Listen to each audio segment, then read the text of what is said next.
Landlord said, as far as you are not married, sister, we are not giving you our house. Hi, welcome to my channel. This is Philomina Moses Lawson here, and if this is your first time, you came at the right time. Please do well to hit on the subscription button. Thank you, and give this video a big thumbs up if you enjoyed it. If you're a regular viewer, thank you so much for always coming back to watch my videos. You know I love you so much.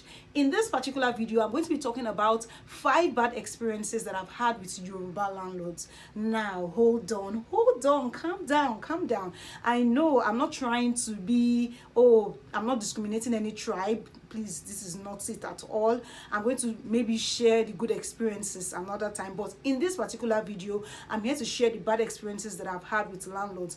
And I also want to get your opinions if you have had this kind of experience as well, because it cannot just be me. It can definitely not just be me. So I'm going to start with sometime in 2016 when I traveled for the first time to Ibadan to go and serve my beloved country, Nigeria, UAR. Anyways, so I traveled to Ibadan to serve, and of course I need to get a place and everything. First of all, getting a place, it was quite easy the first time. I just met somebody who was already serving and was like, there's this place, just come. And then I moved in. As soon as I moved in, this landlord didn't tell us from the beginning that this is how, so he's going to be locking his gates by 9 p.m. So come home before 9 p.m. I was like, okay, if you're going to be locking your gates by 9 p.m., is it not an issue? I'm just going to have my key. Whenever I come, I open my gate and I enter. Is that not how it's supposed to be? Is that not how it's supposed to be? Anyways, listen to the story. So this guy said no, that he doesn't give out his key. And that's the way. I said, okay, is it that you have only one key? I can change the lock so that everybody holds on to their keys. You get me? He's like, no. He is the only one that will have access to the gates, and he locks his gates by 9 p.m. I said, but Baba, this thing is somehow. And the funny thing is that I'm not a club person. I'm not the kind of person that will say I'm a night crawler. Let me put it that way. But when there are rules and then you start trying to meet up to the rules, you are running to make sure that you are home before 9 and all that. Now in Ibadan, this is my first year. I was very serious in church, committed in church. So I had church on Tuesday, I had church on Wednesday, had church on Thursday, had church on Saturday, and had church on Sunday. So this is 5 times in a week, okay? So most of these things I'm mentioning now, the Tuesday church is in the evening, and most of the time I close late. I come before 9 or after 9, and it's always a struggle. Baba, please come and open gates for me every other week. And it's like, we can't keep doing this. We can't keep coming late. Why are we doing this? I'm like, there is a solution. Let me have my key. Cut the long story short, we had that back and forth. This is just one of many, but this is like the major one that I still do not understand. Like, why would you be locking your gates by 9 p.m.? Now, you're not even saying 11. You're saying 9. I don't understand. I am an adult. Do you get? I am an adult living independently. So why should I have curfew to come to my own house? Anyways, please comment below. Let me know if you have had this kind of experiences, and let me know if it's just me, if I'm the one that is overstretching it or overthinking it. So bottom line is that even before our rent was due, the Baba was literally tired of us. So even while we were living in the house, like while we were still there, Baba had already started looking for somebody to give the house to. So as we were there, our properties there, house rent had not expired. We still had like 2 months or thereabouts. Baba had already started bringing people into our house to come and look around because he wants to rent the place out. In my mind, yes, I'm not staying in your house. No, don't worry, go with your house. It's okay. I don't plan to live here and be doing 9 p.m. rat race with you. No. I don't want to do that because I've had to jump fence. When you will call him, he won't pick deliberately because he knows that, the only reason why you're calling him by past 9 p.m. or 10 or 11 is because you want him to come and open gates for you. So he's not even going to pick. So there are days where I had to sleep over at my friend's place just because Baba locked the gate. It's not because I don't have a house. Anyways, enough of that ranting. So he had to bring people to the house to come and be checking it. I'm like, what's all this? Like, I don't get. But let's move on to the next bad experience I had with a Yoruba land. Next one, I moved into this compound.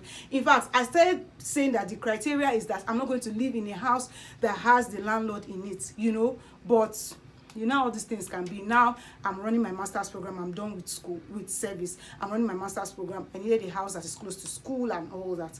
Oh, we met the baba seemed nice. Oh, interesting. Oh, masters, yes, I like responsible people.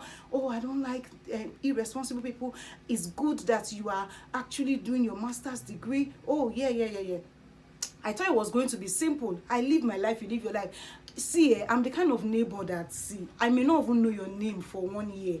It's not because I'm trying to avoid you or something. I'm just the kind of person that maintains my lane.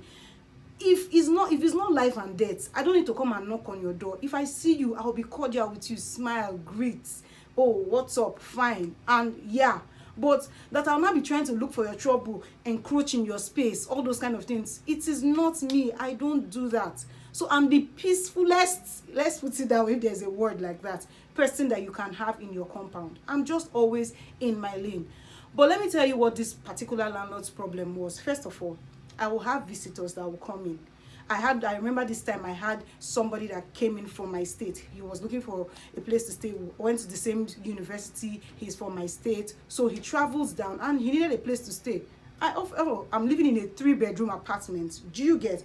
So, oh, come in, it's fine, come and stay. And my landlord is like, oh, who is this guy? He doesn't like the guy's face. That the guy's face, it looks like he's a bad person. First of all, this guy doesn't have all this colored hair, dreads, or any of those things. No, he doesn't. So let's say that maybe from some people's appearances, you can just already tell that, oh, this person is not of good behavior and all that. But this guy, he was on low cut. The only thing I know that he does is that he's a busy person. He goes out, comes back, because he was learning this handwork and all those kind of things. And my landlord is like, he doesn't like the guy's face, that he doesn't. I said, Baba, I assure you, I'm not going to bring an irresponsible person to this house. It's okay, it's fine. I thought that was over. Next thing, I'm praying in my house, in my own house. Baba said my prayer is too loud. I'm not even going to say I'm a mountain of fire person. I'm just a normal Christian that prays. So there are times where, oh, my prayer gets intense and all that, you know, sometimes at night. And Baba comes to tell me that, oh, I should not be praying loud prayer. Oh. Now my prayer used to worry him, that he is Muslim. I don't hear him pray. But in that compound, they have a mosque that used to do sound in the whole area. That used to wake me up every 5 a.m. So why shouldn't I pray? Do you get? See, in fact, let's just leave this landlord and move on to the next landlord. I move to this particular house that I said, you see what is going to happen. I'm not going to live with a landlord. So God granted my prayers. He answered it. And now there's no landlord in my compound. Fantastic. I had my deal with a caretaker. The caretaker said, oh, the landlord is not even in the country. I'm like, ooh, perfect. This is the best news I've heard. And then I moved into the compound. This is now me and my friend. We moved into a 2-bedroom apartment.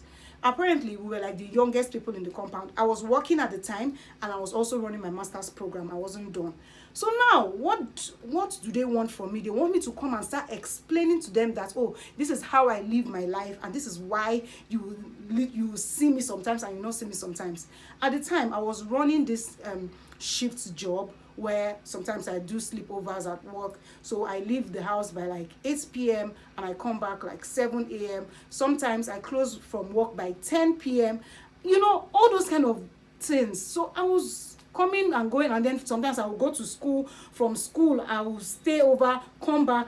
So my life was just school, work, and my work is now Monday 9 to 5, where it's Monday to Friday. I work weekends too because I have to go to school during weekdays.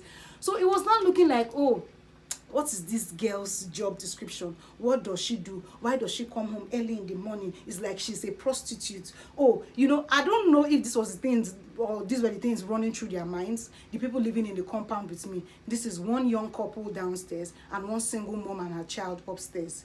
Just the 3 of us. But it looked like there was animosity that nobody was talking about. I do not know what I did. The fact that I was just a young girl living my life, living in a 2-bedroom apartment, whether is the house is too big for only single girls to be staying, because I was staying with my friend Phoebe at the time, whether it's too big for single girls to be staying, I don't know which one was the problem. I'm a student. because of work, I miss classes a lot. Sometimes I miss tests. I'll have my friends come over, see, come, oh, let's read, let's tell me what's going on. And we are young people. What do you expect? So when my friends come over, we laugh, we gist, you know, and they'll be saying things like, oh, we are making noise. Oh, what's all this?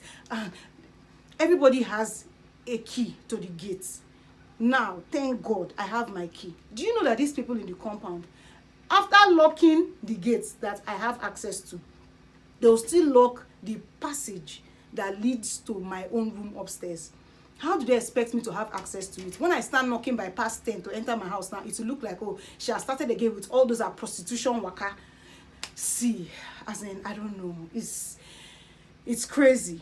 Please let me know if it's just me, if I'm mad, or is Yoruba landlords or Yoruba. Moving on to the next one. I remember this time I was looking for an apartment in Ibadan. Looking for an apartment, trying to get apartment, and I finally saw a place that I really, really liked. Guess what the reason was? Landlord said, as far as you are not married, sister, we are not giving you our house. And I had already paid. When I saw it, oh, I liked it and everything, I'd paid like upfront, like 150K. I'd paid that. I was supposed to balance like 70K or so to complete the house rent.